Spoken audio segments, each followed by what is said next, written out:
Hey, ladies and gentlemen, and welcome to episode 9 of the Idiot Party, a weekly independent podcast hosted by Scott and Nick.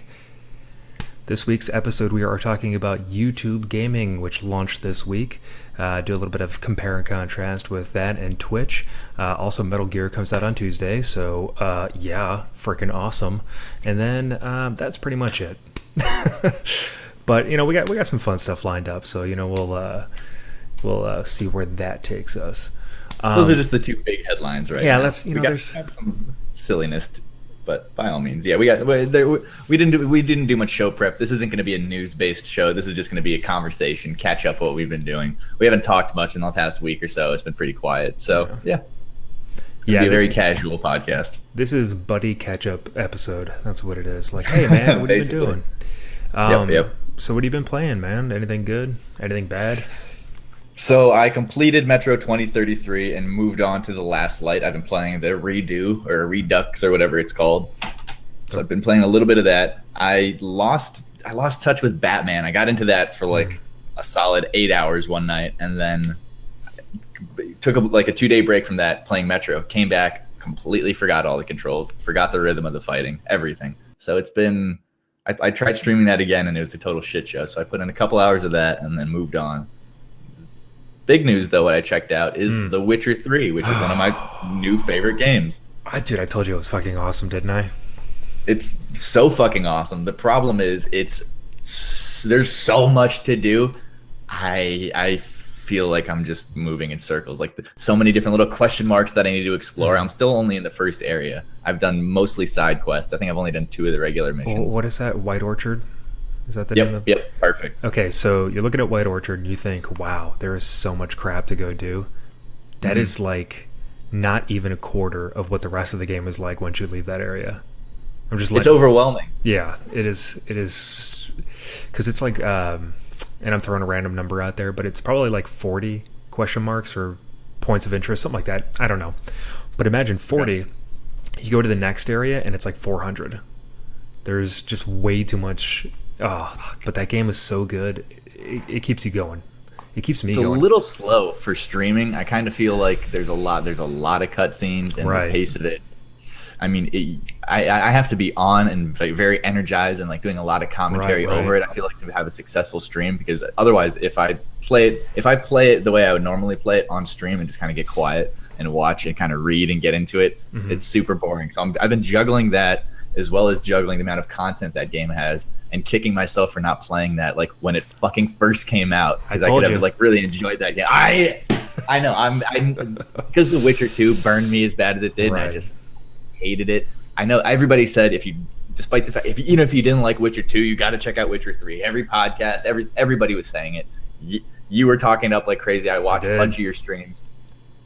I still was just very hesitant, and now I started playing it 3 days before Metal Gear Solid comes out, and now I'm just like, fuck, I can't. I'm gonna have to wait until like next summer when it's another slow period to dive back into this game and give it my full attention. Yeah, it's one of those games that really is very difficult to broadcast on Twitch or YouTube now. It's I have a couple of games where what I'll do is when I just feel like gaming and I don't really feel like putting on the entertainer hat, you know what I mean? Like, and I just need some me time with some video games, I'll go to The Witcher. I started streaming it, and then I kind of realized the same thing you did, where it was like, well, it's very slow and it's really hard to get immersed in the mythology of it and learning all this stuff, because when I play games like that, I want to read everything, right? But I feel rushed when other people are watching me play it. So I have the exact same problem. You feel rushed, and then I also feel like it's kind of harder for people who are just hopping in to kind of get the flow. If you're just like in the middle of reading something about, if you're looking at your bestiary trying to figure out how to kill some fucking enemy, and they come in and you're just sitting there quietly reading, being like, okay, so I have to use this push. They're just like, what? Kill somebody! So, yeah, I know. They start screaming in chat. It was just like, fuck this guy, I'm out. Yeah. So I feel bad. It's such a bummer that I started playing it now, and then coupling that with the fact, the kind of pace of the game streaming with the fact that I just started playing it. Everybody's fucking seen it. Nobody cares. Right. So that's been my Yeah. issue for the past 6 months is just being consistently late to the party for every game. We're changing that on Monday. That's right. Starting Tuesday, right, is when Metal Gear comes out. And I already told the people that watch me, I'm like, look, if you're looking for something else, you're not going to see anything but Metal Gear until I'm absolutely sick of playing that game. It's going to be like a good solid 2.5, 3 weeks. Yeah, everybody's going to pretty much hate me for that. But you got to. This is the Metal Gear. I'm going to be doing all the side missions. This is going to be a quick burn through the main campaign and then get it done. No, I'm going to be doing everything you could possibly do in it. Building up Mother Base, all of that. I'm so excited. As I think I mentioned earlier, I have the day off on Tuesday, and it comes out at 9 p.m. where I am, and they're doing the countrywide release. So when it releases at midnight on the East Coast, I'll be standing in line at GameStop at 9 p.m. just being like, hurry up! Man, I can't wait. I'm so excited for Metal Gear. I think I'll be periscoping me picking it up too. So there you go, man. There you go. Multimedia extravaganza. There you go. You're hitting all the key points. You'll be tweeting about Periscope on Twitch. I don't know. Yep, and then I'll be turning some of the clips of the Periscope into Vines. That's right. That's right, man. You got to do it all. Got to go after the teens. Yeah, this week I haven't really been playing a lot of anything exciting. I picked up playing Tomb Raider, the definitive edition that came out. Oh, okay. Back in so that's 2013. I forget. It might have been shortly after the Xbox One launched.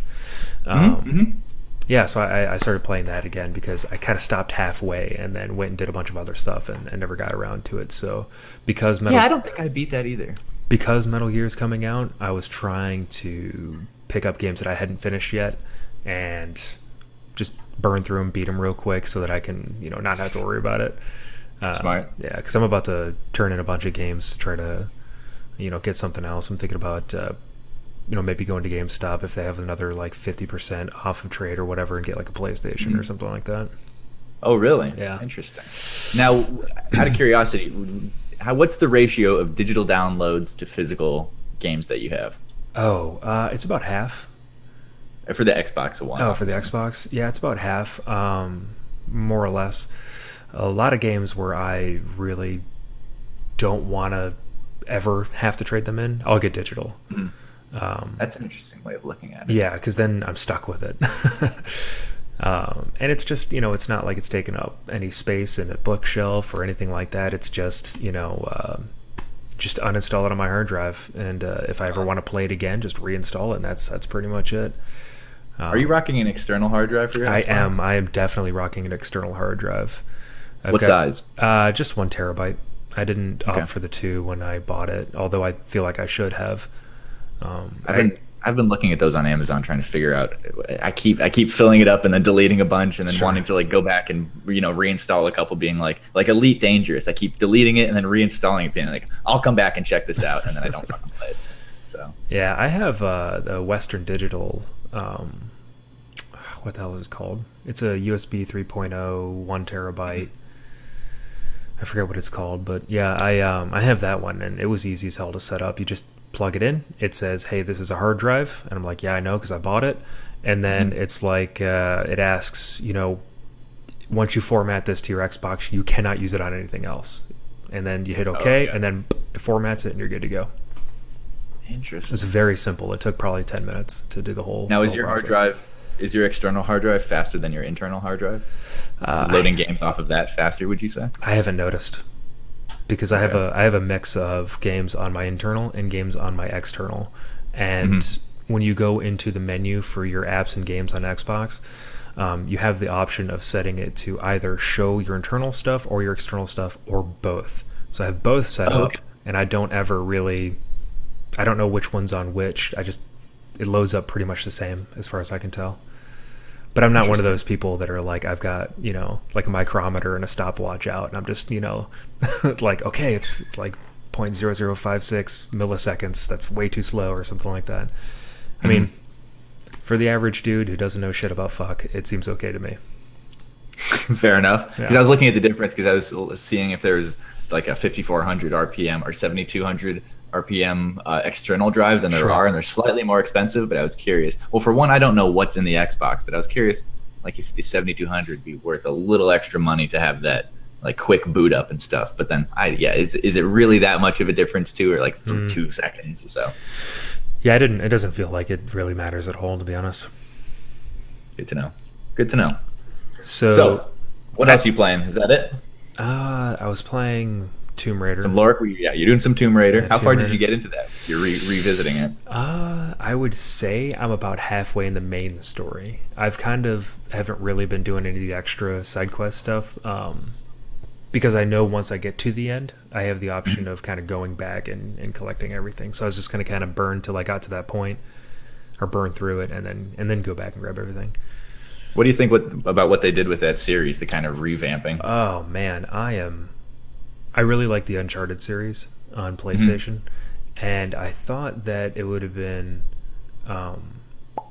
kind of like a rip-off of that originally when they announced what they were going to do with it. And I was like, they're trying to kind of get on the Uncharted thing.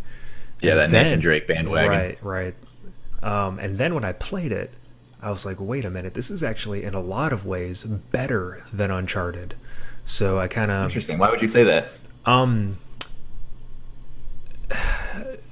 Just because it feels more like natural. Like, have you ever played Uncharted? No, I haven't. Okay, so the third game is amazing, but the first game is kind of like clunky. The controls are kind of stiff. It doesn't really feel fluid and like natural, the movement of the character. The gunplay is really kind of simple. There isn't really a lot that goes into it. There isn't, you're not compensating for recoil or anything like that. It doesn't feel real.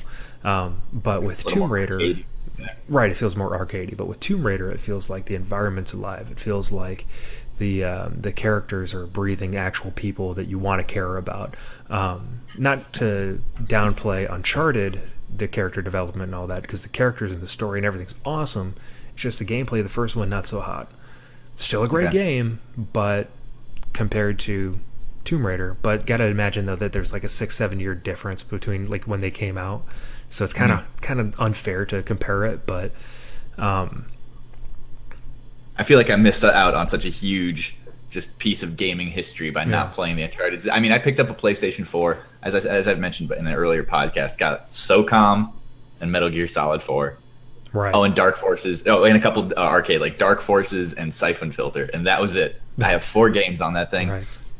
So I'm always meaning to go back and try it, but just like there's so much stuff, especially coming out now, that like looking back and like going backwards in technology is kind of hard for me as well, and it just doesn't look as hot as what I have. To be fair, if you get a PlayStation 4, they have the Uncharted remaster that's coming out with all 3 games. Oh, okay. So, okay. Yeah, I mean, you can get the new technology and then revisit the old game. That's very tempting. All right. Good to know. Yeah. But with PAX, right? PAX Prime is going on.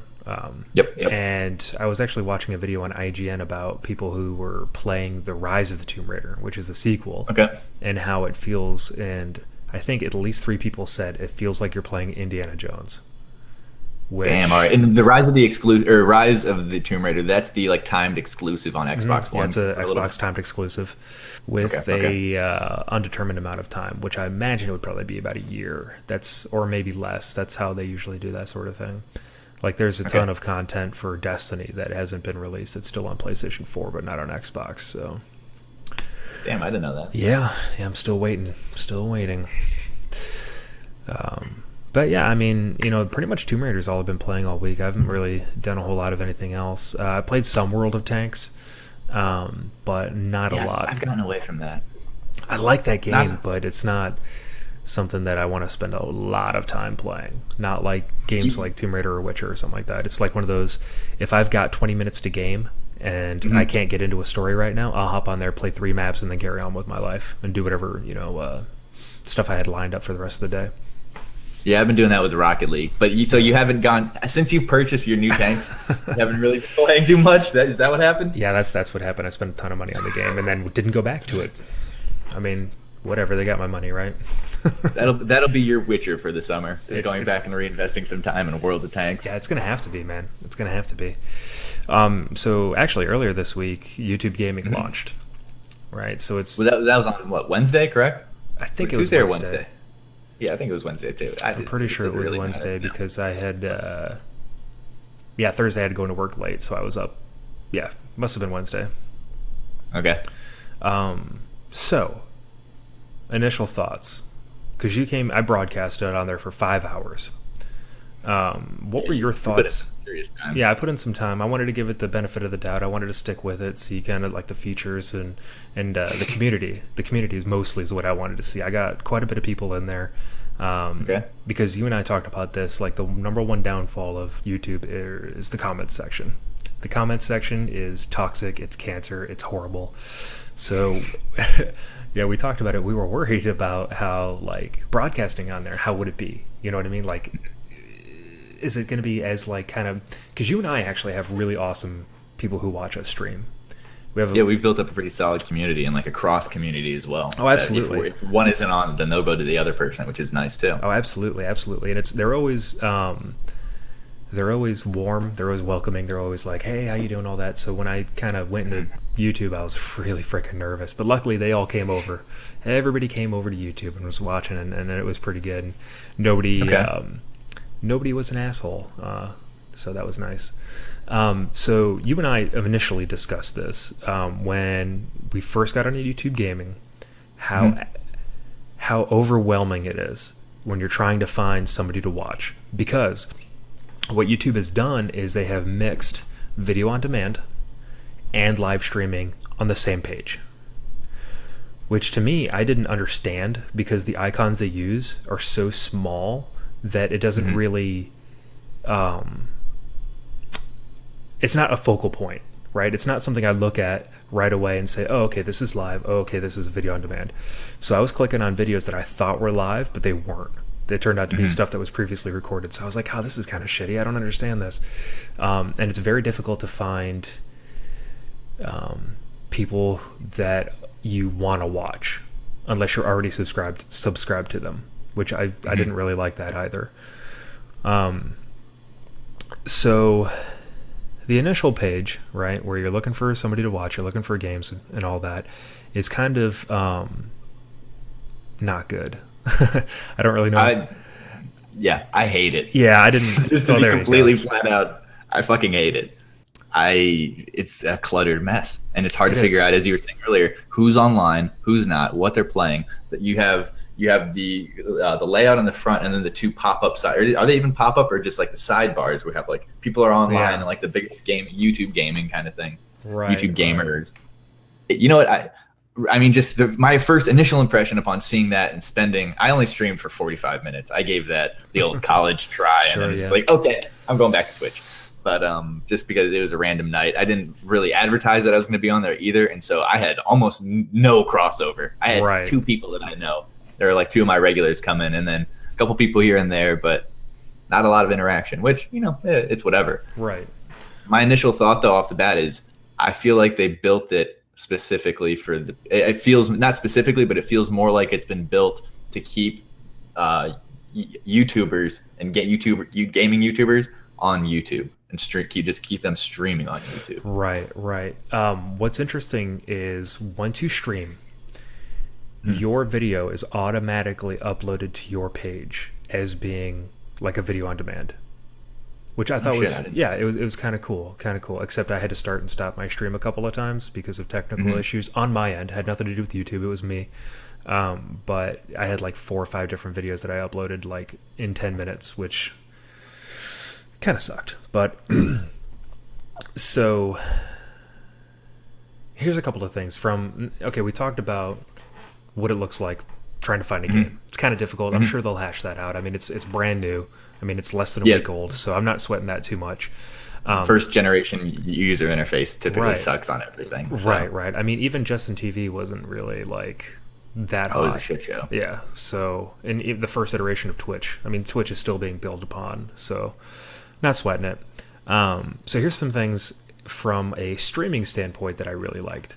I use XSplit right? For all of, even like recording this podcast right now, I'm using XSplit broadcast software.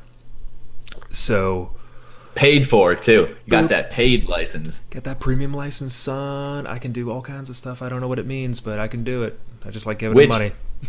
If you want a discount, go check out Machine's Twitch page, and you can get an XSplit gaming license for a fee, or a discounted fee, and he gets a little kickback on that as well. So boop. There you go. That's it. That's it right there. That's plug number one. Boom. Boop. That shit just that bad. So from a streaming standpoint, I used XSplit, and it was incredibly easy to sign up for YouTube to stream on there. I mean, it literally took, to authenticate my account, 5 seconds, and then I was online and I was streaming. So that was really easy. I really enjoyed that. I made notes and everything. See, boop, made notes. Oh shit! I know, it's official. So when you're streaming, you have this dashboard, kind of like Twitch, right? Where you can see you can see your chat, you can see your stream, you can see. They have live stats. Like they have this box that on the bottom right hand corner that basically says this is how active your chat is, and then it has a timeline. It has a timeline, and it says like at this point this is when it was most active, this is how many people are in here, this is how many people are chatting. Like it's the analytics are absolutely amazing, and the fact that they're just right there, you don't have to do anything extra, I think is freaking awesome. Also, they have elapsed time up in the top right hand corner, so you know exactly how long you've been streaming, and it is live and it is accurate, which I think is flippin' awesome. I do too. There's a lot of latency options too. On Twitch, they have a beta where you can do reduced latency to, I think it's like 33% less latency or something like that, which is kind of vague. Like 33% of what? You know what I mean? Like 33%. Yeah, that sounds great. But on YouTube, they tell you exactly. They have like 3 options, and they tell you exactly what each one does. It's like if you do this one, you'll have less latency between broadcasting, but your quality is going to suffer. Or you can do this, but your quality is going to be really good, but your latency is going to be really long. Like it actually breaks it down for you for people who don't understand this, which is great because I don't fully understand it. So it was. Which option did you choose? Out of curiosity. Sorry, I did. No, you're good. I did like the mid-range one where it was like I want okay quality and I want less latency. So it's actually it's pretty good. The monetization for all of that, it was a little difficult to figure out because you can't really do it on that dashboard. You have to go into different options while you're not broadcasting to monetize all your stuff. So for those of you who want to do it and you're trying to figure out how to make ad revenue from it, you're going to have to go into your channel options like you normally would to monetize your videos, and then there's an option for your live streaming in there. So that was a little confusing because, I mean, that's not really a positive or a negative. It just kind of took a little bit more work than I kind of had hoped it would have to figure out. That extra added layer, yeah. Right, for sure. right. So here's some things I did not like. Okay. Let's hear it. Complex links to stream. If I tell you, hey, I'm going to be on Twitch tonight, go to twitch.tv/idiot_machine. Boom, done. That's it. That's all I got to tell you. But with YouTube, there's no like short URL for it. It's like gaming.youtube.com/45QXB914 whatever, and it just goes on for an infinite amount of alphanumeric characters, which I thought kind of sucked because on Twitter, when you see a giant link like that, you're less likely to click on it, I would think, because when I see stuff like that, I'll just pass it by. Absolutely. When I started streaming off of YouTube, I put that into a Bitly because I was just like, "There's no way I'm gonna." I also sacrificed my Twitter space because I have to like put in a message as well and not just drop a link into my tweet and just be like, "Well, okay, yeah, that's it." That's interesting. I'm also under the impression though that is based on your channel size, and the bigger you get, you could potentially say go to gaming.youtube/PewDiePie. And it'll take you to this is streaming. So, well, I've got 11 subscribers. I don't want to brag, but I think that's about 11 more than me right now. Okay. So, fair enough. Okay, so subscribers. I'm not sure on that though. So that don't take that with a grain of salt. Oh, okay. So your subscribers, right, is the same thing as followers on Twitch. There's no, unfortunately, like I use Twitch alerts, and I'm sure you do too, to like figure out, people who are following you and have those little alerts come up in the middle of your stream saying, hey, whatever, thanks for joining. There's no bots as far as I know of for chat either, so that makes it a little difficult. But like I said, this is a week old, so I'm not sweating that too much. However, granting moderation powers there in I'm having I'm having a stroke. Hold on. All right. Okay, go get some beer. I'm good. Go get a little aspirin. It's okay. I can't see and my mouth is numb. So moderation powers within the chat. All right. I had to do with my otherwise known as OPing a user on Twitch. Yeah, OPing a user. So to make someone mod, they have the option to click on their name, or not on their name. No, I'm sorry. There's a button where you just type in their name, right? It's like a little pop-up window that says, hey, I want to make this person a mod. You type that in. I did it with you. I did it with Fiona. And I did it with another person that's a mod on Twitch. Typed in your names verbatim. Did not work. Like I did it maybe 100 times and it just did not work. So one of the other options, instead of typing in a username, is to grab that person's channel link. Put the channel link in there. And that worked. So yeah, that's broken. They're going to need to fix that. I already wrote them up a bug message for that saying, hey, this isn't working. And lastly, I don't know if this is a good thing or a bad thing. So I kind of put like I'm not too sure what's going on. All right. So when you make a YouTube video, if you want it to be unique, well, it's not really unique because everybody's doing this, but the thumbnails, right? You make a custom thumbnail to make it like, oh, well, hey, this person looks like something interesting is going on here based off the art for their channel. Yep. It almost feels like they're forcing you to do that for every stream you do. Which is kind of start to create it for each game or something. Yeah, I agree. Right. And that's a lot of work. I mean, as I'm not a professional graphic designer, but I went to school for it and I did it for a little while professionally, but I'm not, I'm out of the business now. But that kind of work, that's a lot. That's a lot of extra crap that you don't need to do. And I mean, some of the YouTube gamers have set the bar very high too. High. Some of the graphics that they have. For like, I was watching a Mario Maker one. Holy shit. And the difference it looks like to have a graphic like that screen graphic as opposed to just a screenshot of your stream.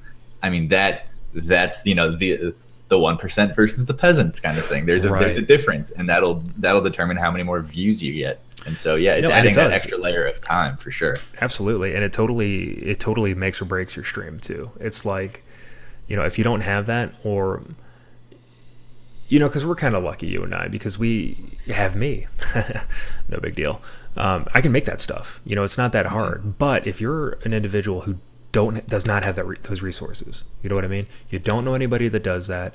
You don't have Photoshop. You don't have the skills in order to do it. It can kind of be... It's going to cost you, is what it boils down to. Right, it'll cost you money. You're going to have to go on Fiverr or another one of those websites and, find one of those packages where people create the banner and the this and the that, and it's going to be like $40, $50, $60. Right, which is discouraging as hell for a gamer. I mean, if you're not... You're not going to want to invest that kind of money. You know what I mean? If you're not trying to make money. You know what I mean? So, and it's just discouraging, I think, for a lot of people who are just kind of doing streaming for the first time, because maybe everybody knows what YouTube is. Everybody knows what YouTube is, but not everybody knows what Twitch is.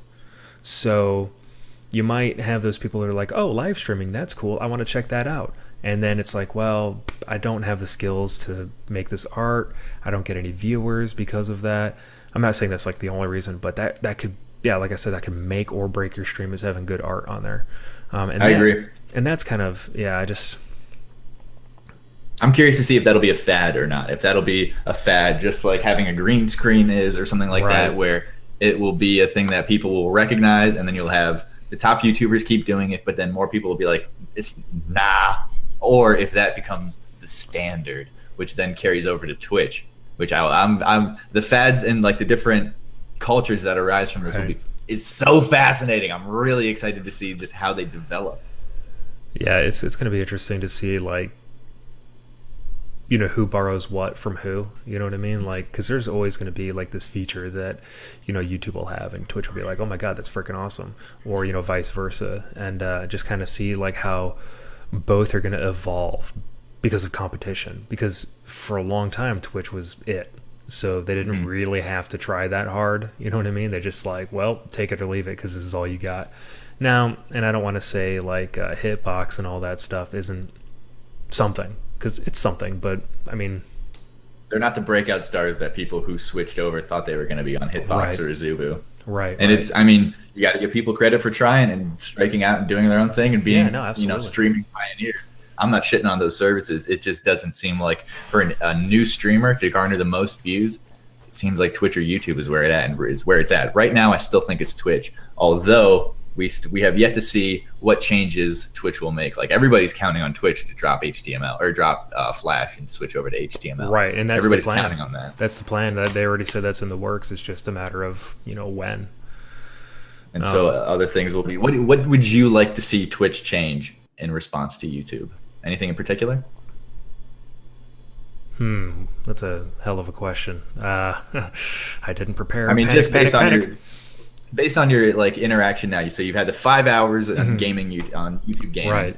Like, would you like to have stuff like those analytics or stats integrated? Is that something that's a deal maker or a deal breaker for you? Well, if you go into the dashboard for Twitch, they already have those sort of analytics. Kind of. It's not really as fleshed out as YouTube is. I would like them to upgrade that for sure. I would like to see a better analytics to see kind of followers and unfollows and how many hours have people watched and things like that. I think that would be good to upgrade that system. I would also like to see. I kind of like how YouTube has on the pane on the right side of the broadcast, it'll be like, hey, if you like this person, check out this person. I like that. Twitch has that too, but it's if you go on the left side, like underneath where all your follows and things like that are, it's way at the bottom. Yeah, like, it doesn't make a good connection of saying like if you like these people. It's just kind of like featured streamers on the left. It's not featured, but it's like, what does it say exactly? I don't remember. Related. Yeah, you're right. Related. Yeah. Perfect. But it's not prominent and it's out of the way. It's almost like throw something on there. Oh, might as well be this. It seems very like second thought. It doesn't seem like they really give too much of a crap about that. And it's people that I don't like too. Like if I'm watching you, I'll see someone on there. I'm like, oh, I don't want to watch that guy. It's not really good. However, they whatever algorithm they had to figure that out. But yeah, so YouTube is not bad. Like, it's got its ups, it's got its downs. It's brand new. I'm not going to dog it, but there's some things I would like to change and some things that I like about it. So that's kind of how I feel. YouTube, their battle is to get the word out that it even exists. Right. I mean, I was talking with people a couple of days. I was talking with somebody on Friday when I was picking up my computer from the shop and talking to him about Twitch and streaming and blah blah blah, and telling him about how I had just experimented with YouTube gaming. And this is a guy that watches Twitch every night. Right. He's not a streamer. He's a viewer, but he's into the scene. No idea that it was launching. I had followers on Twitch, who I've talked about switching over to. Either they weren't listening or weren't in chat when I was mentioning it. They had no idea what I was doing that night. They were like, "Wait, what's YouTube gaming? What?" Yeah, we got to get the word out, man. That I think I don't think it's up to us as much as YouTube in general to make it like this is what we're doing. I think the biggest way they can do that is by hosting tournaments and stuff like that though too. Well, and I think we'll see them throw some money at that. I know that a lot of the stuff that's going on at PAX this week is being featured on YouTube Gaming. I know that you're right. Kind of Funny, those guys, yep. Colin Moriarty and the other guy. No, I'm just kidding, Greg Miller.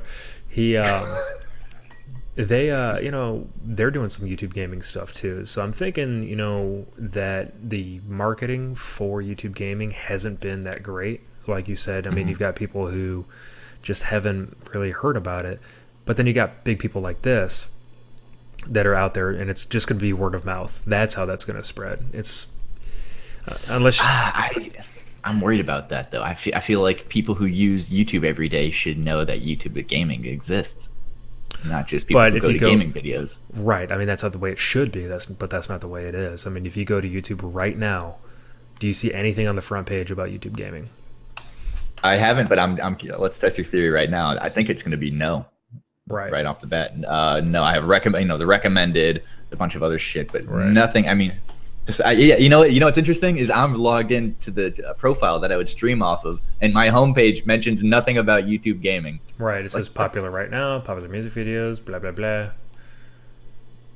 And then when you click the drop down menu, home, my channel, subscriptions, whatever. I have one subscription, which is the #gaming, of course. Right. But like, it's like, yeah. All right, check this out. Okay, so you know how they got like these panes? One of them's like popular right now, popular music, blah blah blah. So go 1, 2, 3, 4, 5, 6. You go 6 down, and there's a small little thing about YouTube gaming on there. Now I'm curious if we are in the minority and we're just like kind of pissed off about it, or if we don't even realize it. If gaming on YouTube isn't as big as we think it is, because we just we go to YouTube for a lot of game videos, and so it's kind of like our miniature universe. But so I know music is huge, and that's how they get a lot of like money and rights and all that fun stuff. But I kind of figured gaming would be bigger. It kind of feels like it's still the stepchild of YouTube. When I first started using YouTube, and I think I've been a member since like it started, it was all video game stuff for me. That's all I would watch on there. And then, there was that little while where you could watch movies and TV shows on there, until they came down with the copyright infringement stuff. The glory days. So many people don't even know that existed. Yeah. I remember, just watching movies all the time on there. Do you remember the first YouTube video you ever saw? Oh my God, no. I do. It's a random one. I have no idea. I can't even think of it. It's a video. I'm gonna butcher the French because I don't speak French, but it's like c'est un rendezvous, CETATUN rendezvous, and it's this famous video of this guy mounting a camera, this old school camera on the front of his Ferrari, and fucking blasting around Paris at like 5 o'clock in the morning. The sun is just coming up. He nearly hits 2 people in a garbage truck. It's like a 5-minute long video of this guy screeching around and just doing all this crazy moves in his car. Then you see him get out and like meet some woman and kiss. It's 5 minutes long. Check it out. But that's the very first YouTube video I ever saw. Damn. And it fucking blew my mind. I'd have to look at my videos, because you can actually see like how many videos you've watched and all that stuff. That's actually kind of an interesting thing to look at, to see like how long you've been a member, and in that time, how many videos you've watched. But interesting. Yeah, I mean, I can't even remember the first video I watched on YouTube. So long ago. And I've watched thousands, like no shit, thousands of videos on YouTube. So I can't even think. But for me, I agree. Though a lot of my YouTube experience has been watching people play Let's Plays, especially before Twitch became as big as it was. Right. As it was still in the Justin TV phase and whatnot, or if it was as it just had started and I was still trying to figure out, like, I basically had some YouTubers that I liked watching for like DayZ videos and stuff, and they weren't on Twitch yet, and so I was kind of straddling doing live stream. Like I only watched Fwiz and maybe one other person regularly on Twitch. And it was like devastating to me when he stopped, and now he works at fucking YouTube Gaming. It's like, oh shit. But it's crazy. Yeah, it's interesting. It took me a while to finally transfer over, and now I'm now more dominant watching live stuff than Let's Play videos or recorded stuff. Oh, absolutely, man. I Achievement Hunter, those guys at Rooster Teeth, I used to watch their videos all the time when they first started doing YouTube stuff. And then probably Red versus Blue was some of the first stuff I started watching on there. I was going to say that was huge on YouTube Gaming for YouTube Gaming subgenre. That exploded. That's funny. I remember that, reading about that online. So yeah, that's our experiences with YouTube Gaming that launched this week. Some good, some bad. Overall, it was positive once I started streaming. Again, finding stuff to watch, a little bit difficult, but once you're actually streaming and you look at the page, the design of the page itself is clean. chat's The good. dashboard. Yeah. Oh yeah, the dashboard. Even if you go to the person's channel and watch it, it's like watching YouTube. Oh, okay. You know, it's pretty much the same design, so it's not too bad. So let's move right into Metal Gear. Oh shit! Skip. Hudson River, 2 years ago. So excited. Yeah, that's coming out Tuesday. This weekend is barely for me. I've done a lot of sleeping, just trying to make it go by faster so we can get to Monday night. It's like Christmas. It's like when you first start your vacation and you're like, oh, I got some time off, but I gotta wait 2 days until I can get the stuff I want to do. It's weird. I know I mentioned I wasn't going to talk about dreams, but you just mentioned Christmas. I had this recurring dream every Christmas break, starting in like maybe 3rd or 4th grade and going all the way through high school. And that is the first week of Christmas break, I would have a dream, one of those dreams where I wake up in the morning and it's just like my parents are telling me like, oh, no, you have to go back to school for some reason. And I would go to school. I would get dressed, go to school, go through a day, go to sports practice, sometimes make it all the way to nighttime and go to sleep and then wake up and be like, wait a second, did I have school yesterday? Like it was the most disconcerting, just fucking head fuck dream of me having to go screw that, man. Every year. It turned into a nightmare. And I could awful. count on it happening. It's weird. So anyway, sorry. It's going nowhere. It's all good. Crazy ADD.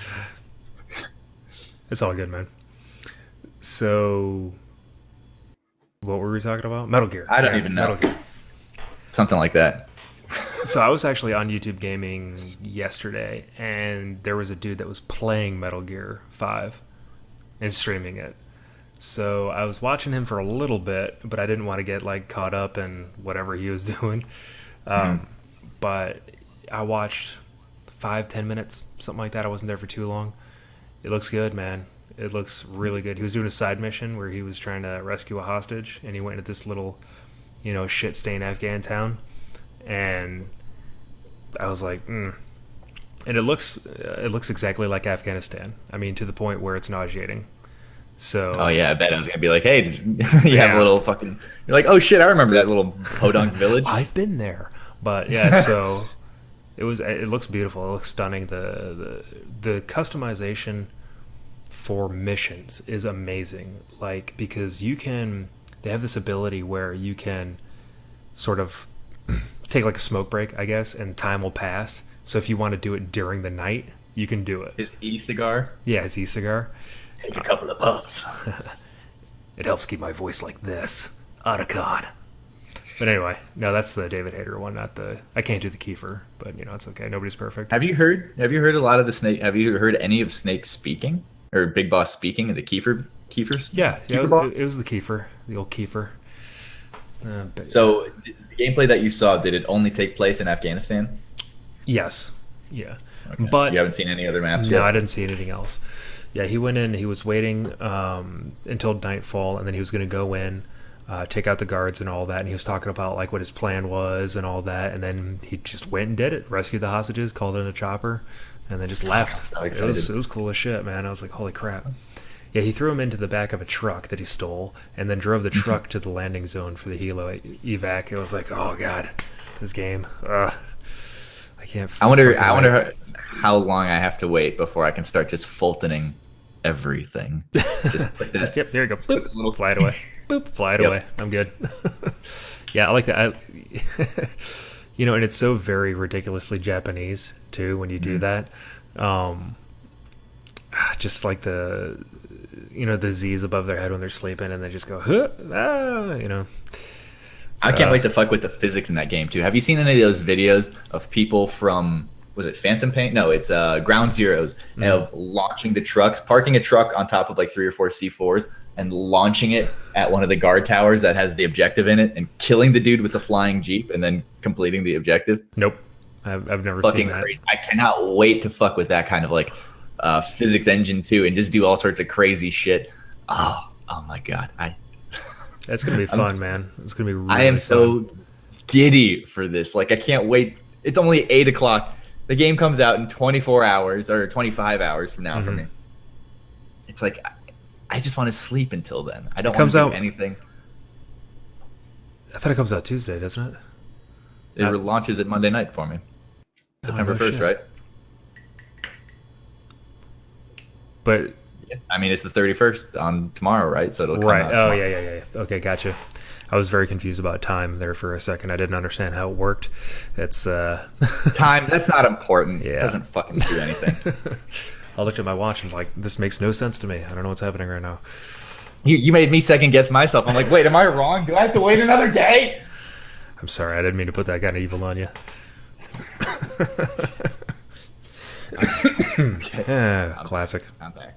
So yeah, I've been. I think I mentioned this last with the podcast with Fiona. I've Sure. gone into like just complete shelter mode with this. I've been dying to watch the Right. Greg Miller Let's Play videos of him going through like 40 Sure, or yeah. 50 hours of that. I've been dying to see that, but I can't yet because it's. I want to play it first and then go back and watch it. I want to log like 25 hours and then start watching it and see what people are doing differently. But I don't want to have it, and I don't want to have anything like put in my head about what I could potentially do or if I should do this, and because I saw it on the video, I'm going to try that. But then I didn't realize that there's like 13 other options I could try.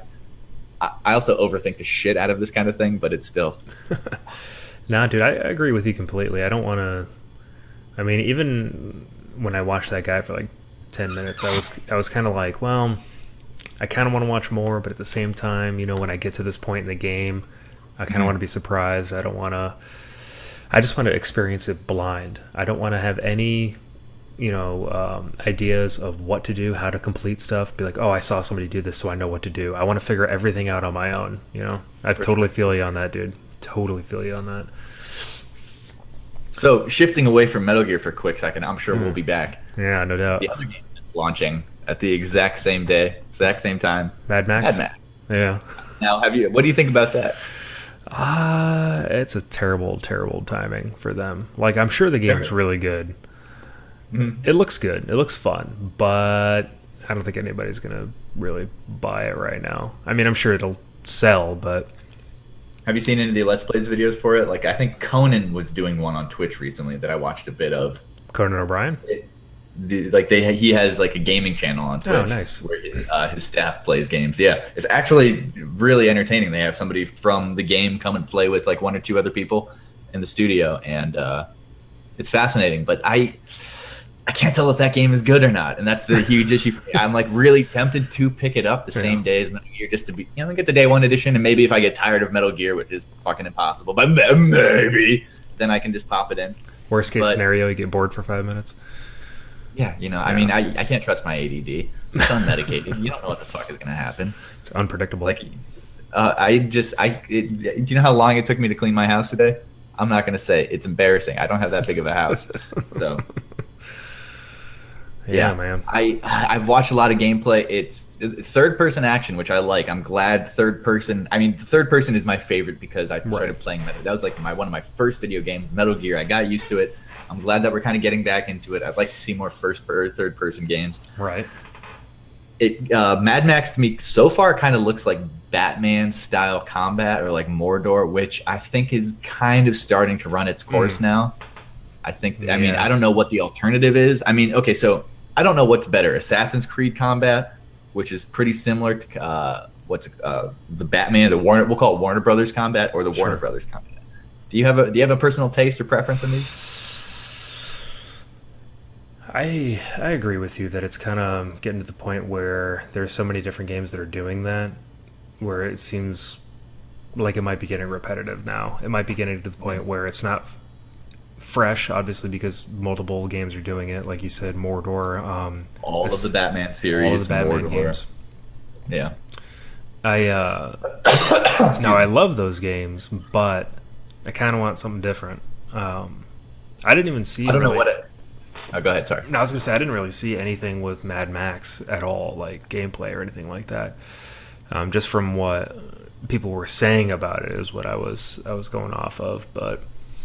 It has this cool open world. It does that Grand Theft Auto thing where you can go as far as your computer will let you kind of thing. So if you have an ultra-high running machine, you can just go off into the fucking sand for as long as you can kind of thing before your computer crashes. Yeah, you just go fucking out and out and out as far as you can, and then it'll turn you around or you just crash and burn. And so I kind of like that. They're not boxing you in the way like a Borderlands or something would. Right. Where it's more linear. Yeah, I like the way. So you kind of like have this car, and you have this like other character, this computer controlled character who is almost like your horse. So if you get separated from your car, you tap the button, and your computer controlled buddy will drive up, and he'll like fix the car for you in combat, and he'll do combat shit. And so the vehicle on vehicle action and like running around this post apocalyptic world where you have this like massive expanse to kind of explore. Mm-hmm. It has such a great idea. There's a couple things that I'm not crazy about. That it seems to be borrowing like really really repeated mechanics, like the outpost unlocking thing where you have to unlock the outpost. Jesus Christ. And then you go up and you scan for fucking other points of interest. That's been played, that's been beaten to death as Ubisoft. The only game that I accept that now is Far Cry, and even Far Cry has been pushing it for me. Yeah, liberating those radio towers in Far Cry 3 and 4. Yeah, it's like not interested in doing that kind of crap, but you have to, obviously, to progress. Yeah, it's fun because you have the options and you have that first person. I can take this down however I want, almost like Deus Ex, which I like. Mm-hmm. Like there's multiple ways to run and gun or stealth your way through or whatever. But it is more like tower mechanics and shit, or just having to climb to the top of stuff. I don't know. So that's where I'm kind of torn. It has this really great idea, an interesting looking world. I don't know much about the story. I know that it's in the Mad Max universe, but Max is not the Max from fucking Fury Road or anything like that. So I don't know. I want that game to be good. I'd like to try and check it out in 2 weeks or so when I get completely burned out on playing Metal Gear 3 hours a night, 6 nights a week. Right. So I don't know. So we have those 2 games coming out, and then this is another thing that I've been thinking about. I don't know if I have the money for it. I have a lot of purchases that I want to make right now. For some reason, I have like 7 things that are all over like $500 that I just need all of a sudden. Jesus. So yeah, I have no idea where it came from, but I'll put $300. And one of them is it comes out on September 11th for some reason, or as Nintendo's been calling it, the 11th of September. Fair enough. Don't get it twisted. Fair enough. Yeah. Mario Maker. Do you have been really considering. Do you have a 3DS? No, I've been considering getting a Wii U for that. Oh.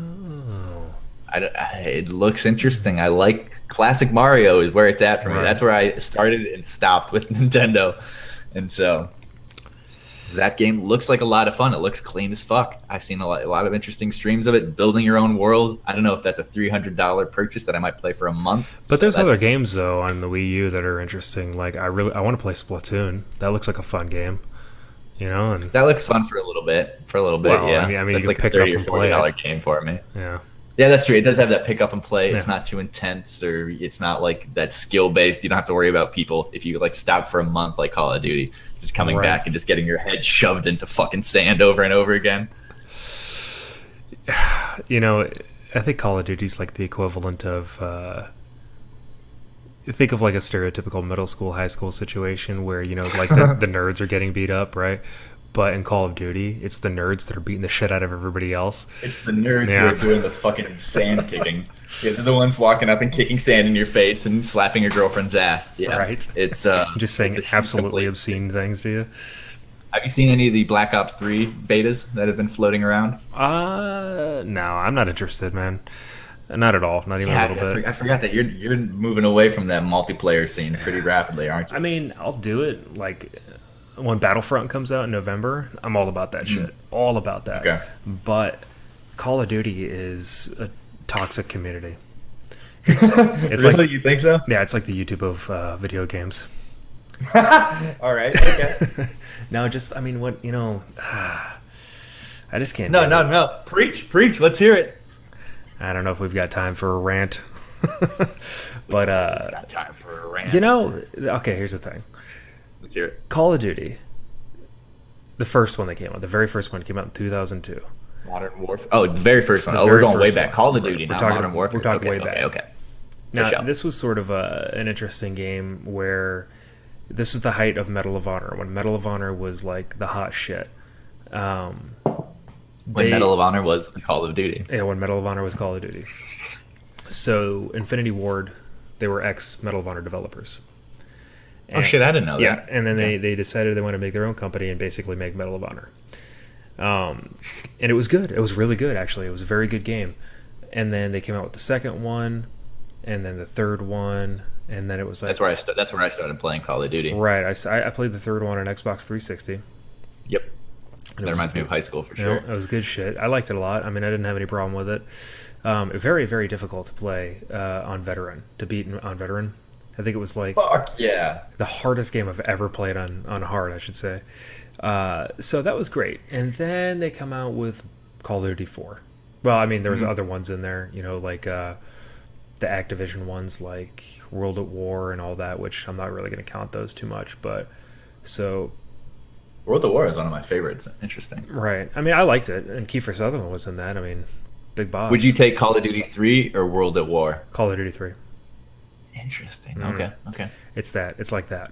So take it or leave it. No, but Call of Duty 4 came out, and it was revolutionary, right? It was like the first-person shooter, the multiplayer with unlocking all of the stuff for your weapons, unlocking prestige and all that stuff. It was like brand new, and it just blew minds everywhere. Everybody played that freaking game all the time. And then they were like, well, fuck, now that we're rich as shit, let's make another one. So out comes Modern Warfare 2. Pick that up at midnight. Yeah, it was good. It was good. I liked it. It was a lot of the same, but that was okay because it was still new.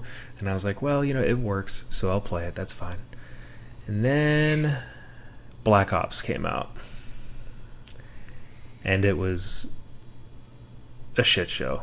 I did not like it. It felt like it felt like a cheap rush version of their attempt at going into a futuristic type shooter, like Tom Clancy's Ghost Recon, Advanced Warfighter. That's kind of what it felt like to me.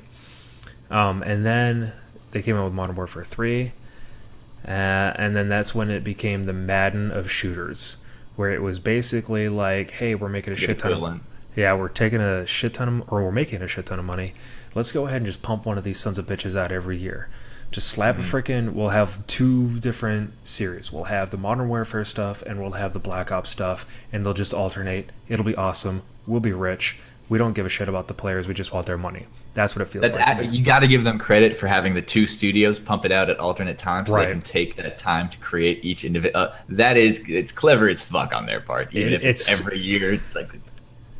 But that's the thing, though. Like what you're saying is that they take that time to develop a new game, right? But the technology's already been made. There's no innovation.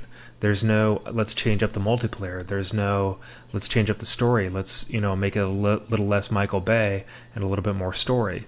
There's no care. There's no love. There's no anything like that. It's just like let's get the shit out as fast as we possibly can. I just feel like they're just carbon copies of the last one that came out. It doesn't feel. How much do you think Titanfall influenced the last two Call of Duties with like the push towards modernism? Like advanced. I played Advanced Warfare. I played it online. I never played the story, but I played it online, and it felt like Titanfall. It was Titanfall without the robots. That's basically what it was. So I don't know. Call of Duty it had that Call of Duty flavor to it with the kill streaks and stuff like that, and the map size, which is different. I mean, Titanfall without the robots feels very weird compared. I think the maps in Call of Duty are built specifically for that little tight ball action, and I keep flip flopping back and forth on whether or not I keep wanting to like play any of the Call of Duties or not. So I feel you though on just like the complete lack of innovation or iterations until recently. And now what you used to be able to count on is like Black Ops was a little more like past like World at War, Black Ops, that second one, and Advanced Warfare or Infinity War that turned into Sledgehammer, whatever it is, was a little more futuristic. And now that they're both the same in like the same fucking universe, it's really questionable as like doesn't make sense to why you would do that. I don't know. I just don't like it. And the fans of this series are so rabid too. They're so just I just don't like talking to them because they're so devoted to the series and devoted to the game that if I was to say it in public, I'd probably get the shit beat out of me. So like I can't deal with that kind of nonsense. Interesting. Yeah, there seems to be that hardcore fanboy thing over like split between Battlefield and Call of Duty too, Right. which doesn't It's make like sense to me because they're so completely different. You can like one and like the other. right. It's like console wars too, man. I just don't understand. Like, I I don't give a shit if there's an exclusive game for the PlayStation, an exclusive game for the Xbox, and like say the Wii, right? Mm-hmm. If I enjoy that game and I have the system for it, like what does it matter? Because games are all about just having fun and enjoying yourself and playing with friends. That's it. Like no one's better than anybody else. It's just I don't know. I just don't understand the mentality of kids these days. I just don't get it. I'm old. I guess that's we're seeing that like binary or that like everything's kind of becoming binary now, where it's either one or the other. There's no in between. I think we're seeing that in politics and just like it's a very we're kind of stuck in that culture right now, and maybe we'll start to break out of it. I think. Well, you know what? Maybe we're starting to see that breakout now. We're going to go into like culture talk really quickly, and then we're going to rapidly extract ourselves from this. I promise. Sure. But maybe we're seeing that breakout with the way people are identifying themselves and like sexual orientation. So we're seeing that push towards like we've been stuck in the binary for so long. People are like, "Fuck this! We're not even putting gender on toys in Target anymore. We're not labeling the aisles like any of that." So maybe we're just starting to peek out of that, and the kids who are the kids who are range in ages right now who play the Call of Duties are going to be like that second or third wave of people who grow up and are just like, yeah, fuck that. I'm done with that. So I hope so. I don't know. Yeah, I hope so. Well, it seems like I'm getting oranger and oranger as we go on. Too, yeah, I don't know why. I've been looking at it and like I was trying to like subtly scoot back and move forward, and it doesn't seem to be making a difference. But I'm just oompa-loopaing the fuck out right now. So. I just figured you put some spray on tan there while I was ranting about Call of Duty, and I wasn't going to say anything about it. Got my cocoa butter going. It's quite the bronze you have there. It's impressive, actually. I know. It actually looks like I'm tan. Got my vitamin D in, and I wasn't inside all fucking weekend. So. All right. Well, I think that actually is going to wrap up this episode. We're coming up on an hour here, so. Coolio. Yeah, I mean, again, we talked about YouTube, we talked about Metal Gear, we went on a rant about Call of Duty for a little while. Got a little Mad Max talk in there. Absolutely. So, again, this is a weekly independent podcast. You can check us out on... Before we end, we should do this on air. Let's do this on air, and then we can decide not to. What about a Metal Gear update on, like, Tuesday? Like a real bonus cast Metal Gear update. We'll do it on Wednesday. Give me Tuesday night to play the game, because I gotta go to work. Deal. So fair enough. All right. So you heard it here first, folks. That's right. Bonus cast Wednesday evening. We're gonna put out a Metal Gear Solid 5 reflections and impressions. Oh, I like that. I'm gonna write that down. Reflections, spell that wrong, and impressions, spell that wrong too. Perfect. All right. Anyway, wait, you don't have autocorrect on your paper? Get your shit together. Yeah, I didn't. That doesn't even look like letters, to be honest. And I was doodling too. That's. Sorry. So, yeah, anyways, weekly independent podcast, Idiot Party, with myself, Scott, and Nick. We are from the internet, so brace yourselves. Check us out on Twitter, @IdiotPartyCast. Check us out on SoundCloud, @IdiotPartyCast. Check us out on YouTube, @IdiotPartyCast. There's a recurring theme in there. So check us out. We have audio every week and video every week. So check us out on SoundCloud and YouTube. Idiot Party Cast on both. Give us a like on those as well. Really appreciate any interaction. Likes on YouTube, likes on SoundCloud. That really helps us out. Absolutely. And tell your friends, because that really helps us grow too. And leave comments too, because we've got like no feedback. So if we'd appreciate a little bit. Wewe're getting a couple listens. We're getting some. You guys want to create like a SoundCloud account and maybe be like, "Hey, cool, thanks. That's all. Okay, bye." Okay, really appreciate it. So otherwise, by all means, you don't have to. But the likes really go towards helping us do stuff like include advertisers, make a little money off this, increase the production value. So I don't start fucking turning orange 3/4 of the way through. Stuff like that. Just small things. How funny would this be if your house was on fire? Probably not as funny as it was in my head, but... I started sniffing, and then I was like, wait a second. My olfactory senses are fucked. I can't smell shit, so... All right, well, that's it. Episode 9. Thanks for stopping by. Have a great night, everybody.